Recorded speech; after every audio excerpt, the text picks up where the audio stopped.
My hero. That's who I chase. Now, when I was 15 years old, I had a very important person in my life come to me and say, who's your hero? And I said, I don't know, I got to think about that. Give me a couple of weeks. I come back 2 weeks later. This person comes up and says, who's your hero? I said, I thought about it. You know who it is? I said, it's me in 10 years. So I turned 25 10 years later. That same person comes to me and goes, so are you a hero? And I was like, not even close. No. She said, why? I said, because my hero is me at 35. So you see, every day, every week, every month, and every year of my life, my hero is always 10 years away. I'm never going to be my hero. I'm not going to attain that. I know I'm not. And that's just fine with me because that keeps me with somebody to keep on chasing. I'm going to talk to you about some things that I've learned in my journey. Most from experience, some of them I heard in passing. Many of them I'm still practicing, but all of them I do believe are true. Life is not easy. It is not. Don't try to make it that way. Life's not fair. It never was. It isn't now, and it won't ever be. Do not fall into the trap, the entitlement trap, of feeling like you're a victim. You are not. Get over it and get on with it. And yes, most things are more rewarding when you break a sweat to get them. Happiness is an emotional response to an outcome. If I win, I will be happy. If I don't, I won't. And I say, if happiness is what you're after, then you're going to be let down frequently, and you're going to be unhappy much of your time. Joy, though. Joy is a different thing. It's something else. Joy is not a choice. It's not a response to some result. It's a constant. Joy is the feeling that we have from doing what we are fashioned to do, no matter the outcome. Now, personally, as an actor, I started enjoying my work and literally being more happy.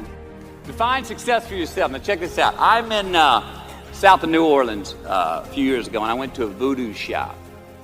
And they had this wooden partition against the wall with these columns. And in these columns were all these vials of these magic potions, right?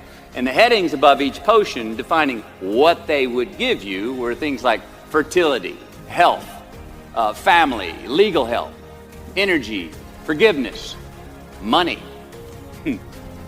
Guess which column was empty? Money. Let's admit it. Money is king today. It's what makes the world go round. It is success. The more we have, the more successful we are, right? Now, I would argue that our cultural values have even been financialized. Humility is not in vogue anymore. It's too passive. It's a get-rich-quick on the internet, richest 15 minutes of fame world that we live in, and we see it every day. But we all want to succeed, right? So the question that we got to ask ourselves is what success is to us, what success is to you. Is it more money? Maybe it's a healthy family. Maybe it's a happy marriage. Maybe it's to help others, to be famous, to be spiritually sound, to leave the world a little bit better place than you found it. Continue to ask yourself that question. Now, your answer may change over time, and that's fine. But do yourself this favor. Whatever your answer is, don't choose anything that will jeopardize your soul. Prioritize who you are, who you want to be, and don't spend time with anything that antagonizes your character. Don't drink the Kool-Aid, man. It tastes sweet, but you will get cavities tomorrow, all right? Life is not a popularity contest. Be brave, take the hill, but first answer that question, what's my hill? So first, we have to define success for ourselves. And then we have to put in the work to maintain it. Take that daily tally. Tend our garden. Keep the things that are important to us in good shape. Where you are not is as important as where you are. Defining ourselves by what we are not is the first step that leads us to really knowing who we are. You know that group of friends that you hang out with that really might not bring out the best in you? You know, they gossip too much, or they're kind of shady. They really aren't going to be there for you in a pinch. Or how about that bar that we keep going to that we always seem to have the worst hangover from? Or that computer screen, right? That computer screen that keeps giving us an excuse not to get out of the house and engage with the world and get some real human interaction. Or how about that food that we keep eating? That stuff that tastes so good going down, it makes us feel like crap the next week. We feel lethargic and we keep putting on weight. Well, those people, those places, those things, stop giving them your time and energy. Just don't go there. I mean, put them down. And when you do this, when you do put them down, when you quit going there, when you quit giving them your time, you inadvertently find yourself spending more time and in more places that are healthy for you, that bring you more joy. Why? Because you just eliminated the who's, the where's, the what's, and the when's that were keeping you from your identity. Like, trust me, too many options, I promise you, too many options will make a tyrant of us all. All right, so get rid of the excess, the wasted time. Decrease your options. And if you do this, you will have accidentally, almost innocently, put in front of you what is important to you by process of elimination. Knowing who we are is hard. It's hard. So give yourself a break. Eliminate who you are not first, and you're going to find yourself where you need to be. Don't leave crumbs. And the beauty of delayed gratification. So what are crumbs? Well, the crumbs I'm talking about are the choices that we make that make us have to look over our shoulder in the future. You didn't pay that guy back the money that you owed him, and tonight you just saw him 3 rows behind you. Shit. You slept around on your spouse, and you just found out that tomorrow she and the lady you're having an affair with are going to be at the same PTA meeting. Shit again. You drank too much last night. You're too hungover to drive your son to his 8 a.m. Saturday morning baseball practice. These are the crumbs. They come in the form of regret, guilt, and remorse.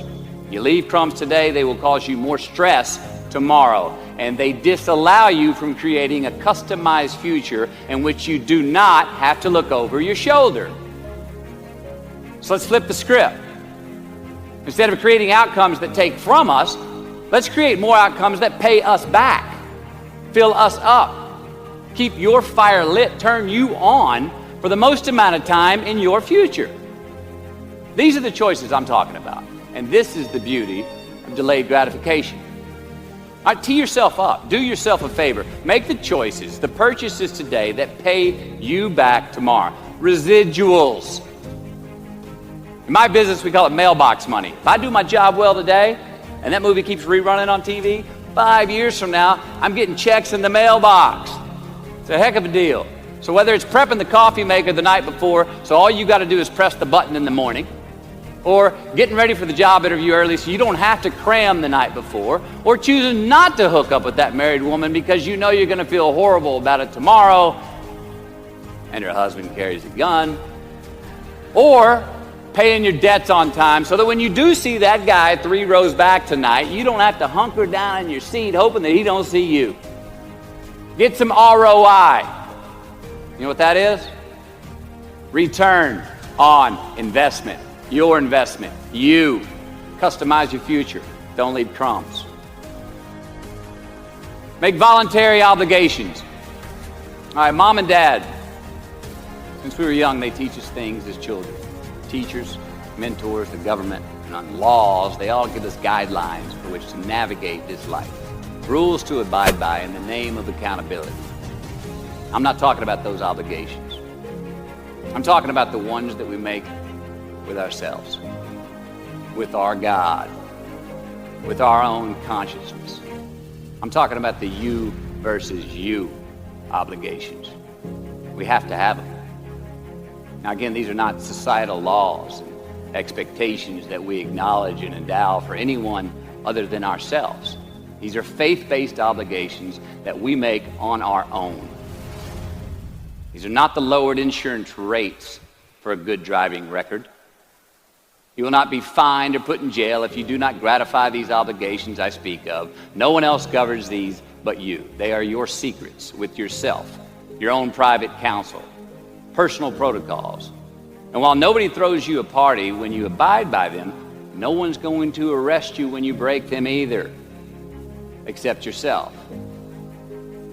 Or some cops who got a disturbing the peace call at 2:30 in the morning because you were playing bongos in your birthday suit. That was me. An honest man's pillow is his peace of mind. And when you lay down on that pillow at night, no matter who's in your bed, we all sleep alone. These are your personal Jiminy Crickets. And there are not enough cops in the entire world to police them. It's on you. It's on you. A roof is a man-made thing. This may cut a little close to the bone since the geography, but I think we all were there, and we'll all remember where we were. But in January the 3rd, 1993, it was the NFL playoffs, and your Houston Oilers were playing the Buffalo Bills. The Oilers were up 28-3 at halftime, 35-3 early in the third. Frank Reich and the Bills come back to win 41-38 in overtime for one of the greatest comebacks in NFL history. Yeah, the Bills won, but they didn't really beat the Oilers. The Oilers lost that game. They beat themselves. Y'all remember that? Huh. Why? Why'd they beat themselves? Or how? Was it because at halftime they put a ceiling, a roof, a limit on their belief in themselves, aka the prevent defense? Or maybe they started thinking about the next opponent in the playoffs at halftime. I mean, they were up. Then they came out and played on their heels, lost the mental edge the entire second half, and voila, they lost. In a mere 2 quarters, defensive coordinator Jim Eddy went from being called the defensive coordinator of the year and the man first in line to be a head coach next year to a man without a job in the NFL. You ever choked? Nobody has ever choked? I have. You know what I'm talking about, fumbling at the goal line, stuck your foot in your mouth once you got to the microphone, had a brain freeze on the exam that you were totally prepared for. Forgot the punchline to a joke in front of 4,000 graduating students at the University of Houston commencement. Or maybe you've had that feeling of, oh my God, life just cannot get any better than this moment. And ask yourself, do I deserve this? Now what happens when we get that feeling? We tense up. We have this sort of outer body experience where we are literally seeing ourselves in the third person. And we realize that the moment just got bigger than us. You ever felt that way? I have. And it's because we have created a fictitious ceiling, a roof, to our expectations of ourselves. A limit where we think it's all too good to be true. But it's not.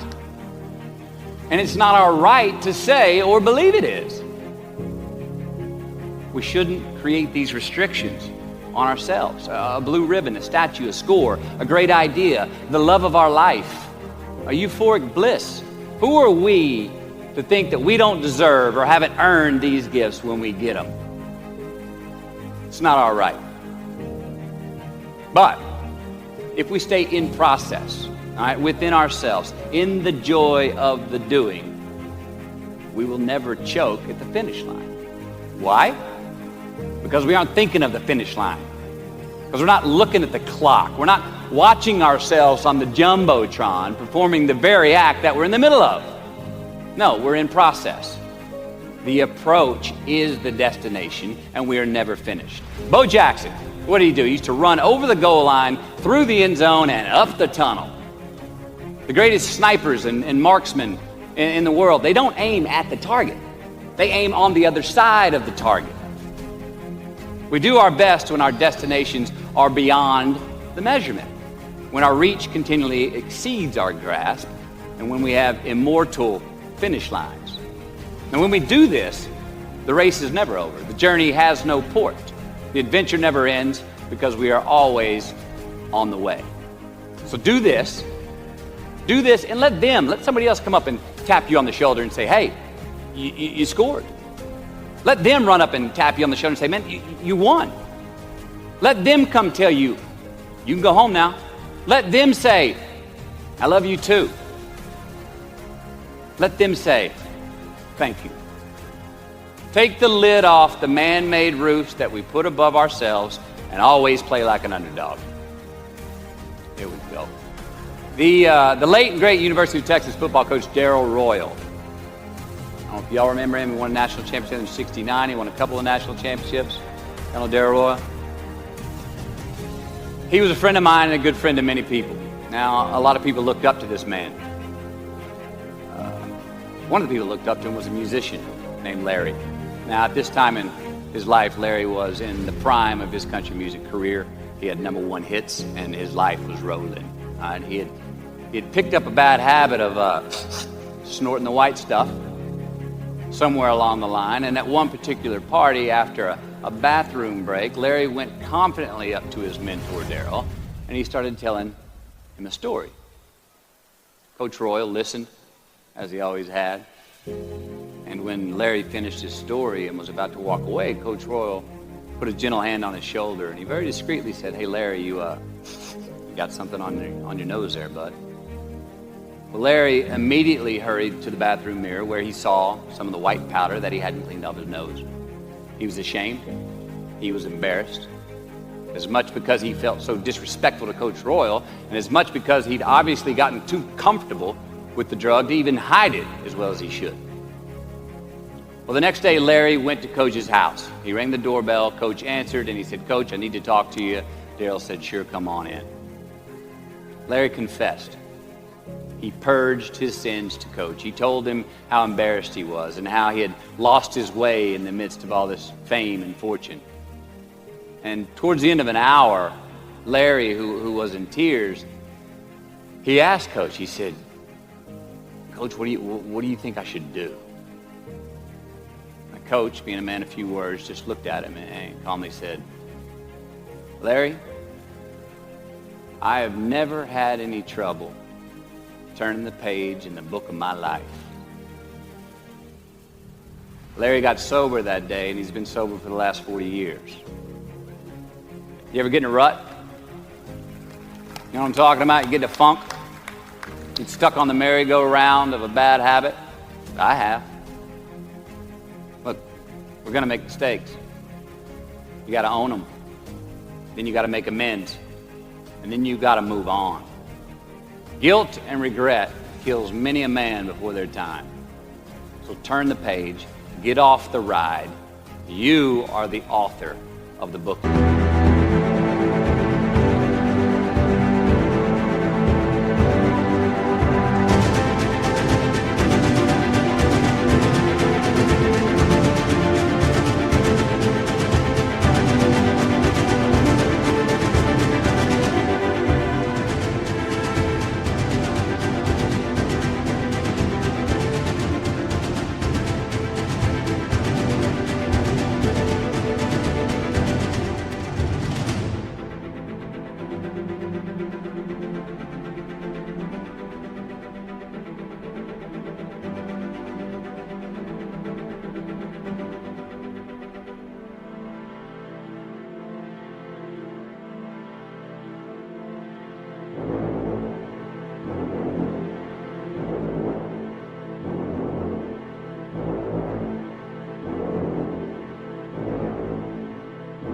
Your life. Turn that page. Give your obstacles credit.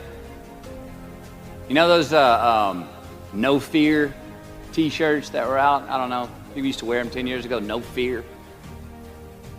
You may remember those, or it's just me? I saw them everywhere. All right. I don't get them, and I never did. I mean, I try to scare myself at least once a day. I mean, I get butterflies every morning before I go to work. I was nervous before I got here to speak tonight. I think fear is a good thing. Now, why? Because it increases our need to overcome that fear. All right, so say your obstacle is fear of rejection. All right, you want to ask her out, or you want to ask him out, but you fear that he or she may say no. All right, you want to ask your boss for that promotion, but you're scared he's going to think you're overstepping your bounds. Well, instead of denying those fears, declare them. Say the fear out loud. Admit it. Give them the credit they deserve. Don't get all macho and act like they're no big deal. And don't get paralyzed by denying that they exist and therefore abandoning your need to overcome them. I mean, I'd even subscribe to the belief that we're all destined to have to do the thing that we fear the most anyway, at some point. So give your obstacles credit, and you will, one, find the courage to overcome them, or you will, two, see more clearly that they're not really worth prevailing over. So be brave, have courage, and when you do, you get stronger, you get more aware, you get more respectful of yourself and that which you fear.